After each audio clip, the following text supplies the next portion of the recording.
Жила-была девушка, и был у нее необычный недуг. С рассветом за ней неизменно являлась стая черных, оглушительных птиц.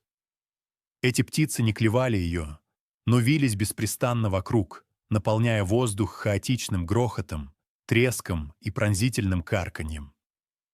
Этот невыносимый шум мешал ей слышать нежное пение ветра, успокаивающий шепот ручья и даже собственные мысли.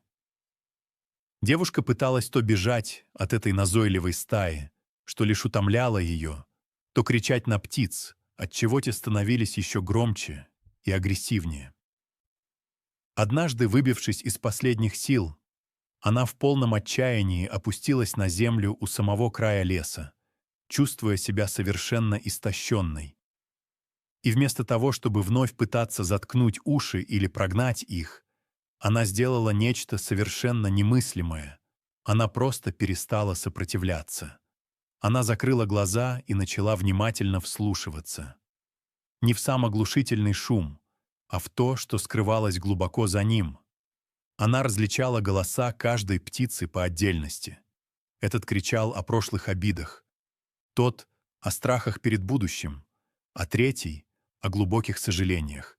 И тогда случилось настоящее откровение.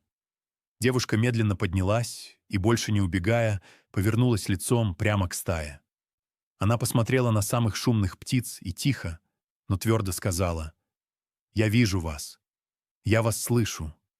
В тот же миг оглушительный грохот сменился настороженной, почти благоговейной тишиной, словно мир замер в ожидании. А затем произошло чудо. Одна за другой. Птицы начали медленно опускаться на землю вокруг нее, словно подчиняясь невидимой силе.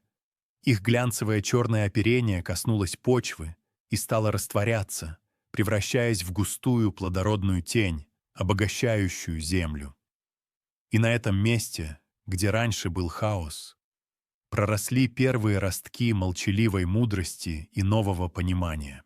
Мораль этой истории такова: то, от чего ты постоянно бежишь, будет неустанно преследовать тебя, пока ты не обернешься. То же, чему ты смело смотришь в глаза, может стать плодородной почвой для твоего личностного роста и глубокого преображения.